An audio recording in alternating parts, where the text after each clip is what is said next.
궁금한 거 있습니다. 그러면은 실질적으로 도급으로 볼 수 있으려면 어떻게 구성이 되어야 되는 거예요? 사업장 내에서? 이거는 제가 봤었을 때는 이게 불법 파견이라는 거는 진짜 이게 그냥 백지에다가 선 끊는 거 기준이거든요. 그러니까 법원 판례가 지금 이렇게 돼 있으니까 그거 기준으로 왔다 갔다 하는 건데, 실질적으로 이 사례에서 인정된 사례들 봐도 이게 자동차 생산 공정이나 뭐 전체적인 생산 공정에서 따로 떼서 볼 수 있는 부분이 아니거든요. 그래서 원리적으로 불법 파견일 수밖에 없는 업무들이 존재한다라고 저는 생각을 해요.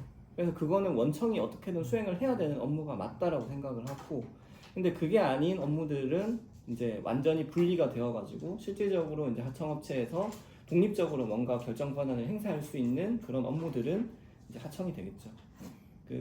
적법 도급으로 인정이 되겠죠. 보통 근데 보면은 하나의 사업장 안에 이제 다른 이제 원청 하청이 같이 있는 경우가 대부분이잖아요. 그런 경우가. 그러면은 예전에는 막 이런 경우도 있었잖아요. 중간 관리자를 갖다 놓고서 하청 중간에 갖다 놓고서 하청 중간 관리자한테 원청에서 이런 내용들 전달하고 이걸 전파하는 그런 시스템을 갖췄던 걸로 또 기억하는데, 그런 것도 요즘에는 그런 간접적으로 이건 상당한 지휘 감독을 한다라고 보는 거죠, 지금? 네, 맞습니다. 그러니까 사업의 구조상 이제 그렇게 될 수밖에 없더라도 이제 그러니까 그 현장 관리자라고 이야기하죠. 그래서 현장 관리자 갖다 놓고 원청에서 작업 지시할 거 있으면 이 현장 관리자한테만 이야기해가지고 해라라고 하는데, 이제는 그런 이야기조차 필요 없게 그걸 시스템화로 이미 만들어 놨다는 거죠, 회사에서는. 그러니까 현장 관리자고 요즘에는 이 판례에 등장하는 거 하나도 없잖아요. 의미가 없어요, 그게. 지금 그 결국엔 효율성 때문에 어쨌든 그런 시스템화를 시킨 건데, 그러면 이제 만약에 이 도급과 파견에 대한 경계선을 무너뜨리려면 예전으로 돌아가야 되는 건가요, 그러면? 지금 판결 나오는 거 보면은 그런 식으로 가고 있죠.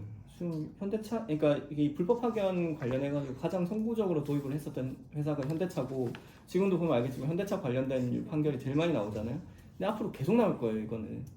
그러니까 결국에는 그 사내 하도급이라는 개념이 성립할 수 없는 그 업무를 줬기 때문에, 그게 불법 파견으로 인정받아가지고 돌아가는 거는 저는 당연한 수순이라고 보고 지금 그 방향으로 계속 가고 있는 거죠. 그러면 그 외의 것들은 몇 가지 남기는 하겠죠.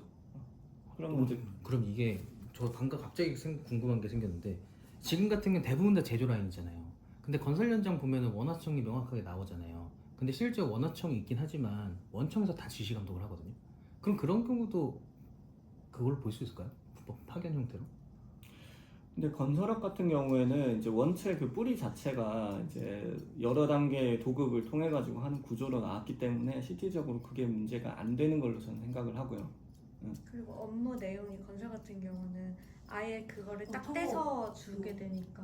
그러니까 토목 같은, 그러니까 자체 발주를 하는 경우가 있고, 그러니까 이제 토목 같은 경우는 어떤 토목 회사에서 이렇게 해서 발제를 도급을 받는 거고, 근데 이제 시행사라는 곳이 있잖아요. 시행사가 있고 시공사가 있고, 시공사에서도 원청이 그냥 하청을 하나 딱 주는 곳들이 있어요. 재하청은 안 되지만 하청을 주는 곳이 있는데, 그 하청에서 뭐 만약에 아파트 내부에 그냥 뭐 타일 작업을 그냥 가정을 해볼게요. 그 타일 작업을 하는데, 그 타일 작업을 하는 곳은 하청을 줬고 실적으로 원청에 있는 사람이 그 타일 작업을 다 관리를 해요. 뭐 그 실물을 보면은 대부분 다. 그러면 그럴 경우에는 이런 경우도 어떻게 보면은 비슷한 구조가 아닌가 해서. 근데 그 건설이나 이런 쪽 같은 경우에는 워낙 그 초창기부터 그 사업 구조가 이제 하도급을 통해서 그 뭐 전문 건설, 종합 건설 해가지고 각자 전문 분야가 나누어져 있어가지고 도급을 하는 것들이 기본화처럼 되어 있는 상태에서 출발을 했고, 그래서 건축 관련된 법을 보면은 우리도 뭐 노동법에 보면은 이제 건설업 관련된 도급 내용은 따로 있거든요. 네. 이미 법 자체가 하도급을 주는 걸 예정을 하고 법이 만들어져 있어. 그러니까 그렇다 보니까 뭐 이게 불법 파견이니 하도급이니, 그러니까 하도급이 여기는 스탠다드이기 때문에 불법 파견 이야기가 나올 수가 없는 거죠. 적법 파견이라는 건 없다고 생각하고 이거는 접근하는 게 맞는 것 같아요. 사실상. 적법 파견도 있을 수 있죠. 그러니까 거의 사실상은 여기에서 불법 파견을 가르려고 하는 그 시도 자체가 사실상은 불법 파견인데 이걸 어떻게 피하냐를 조금 더 초점을 맞춰서 본다라고 보여지고. 그 제주 사업장에서는 그렇게 하겠다. 그러니까 사실 이 MES 터졌었던 게 기억에는 포스코 사건 이후로 더 이 얘기를 많이 하고 있는데 내부에서 그래서 프로그램을 그럼 뭐 따로 써야 되냐, 계정을 뭐 관리자만 줘야 되냐 이런 얘기도 나왔었기는 했단 말이에요. 사실상은 그거는 이 하청을 주는 회사를 위해서 프로그램을 따로 만들기는 어려우니 이제 정말로 작업 지시서라든지 이런 것들을 이름만 회사 이름만 바꿔서 나가는 경우도 있었고 한데 실질적으로 이거를 피하기는 농사님 말씀대로 앞으로는 좀 어렵지 않을까라는 생각이 좀 들어요. 우리가 약간 그런 우회적인 간접 고용을 찾아내고 막으려는 시도 자체가 사실은 책임져야 될 사용자가 누군지에 대한 우리 노동법이 기본적으로 실질주의를 본다고 보는 거잖아요. 누가 실질적으로 책임을 져야 하는 사람을 누구로 할 것이냐의 문제인데 파견이 사실은 우리가 간접 고용 혹은 뭐 극단적으로 표현하는 사람들 사람 장사 막 이렇게 표현하는 이유가 책임져야 될 자가 책임지지 않고 이제 그냥 보내놓는 그 형해화된 사용자가 남는 걸 없애기 위해서 가는 구조다 보니까 그렇게 계속 규율화되는 것 같고 그러면 결국 이제 현대차와 보안의 싸움이 되죠. 어떻게 해야 우리 계속 파견을 쓸 수 있고 뭐 어떻게 해야 이걸 규율할 수 있는 계속 이렇게 나갈 수밖에 없는 것 같아요. 규정하는 방식이 그래서.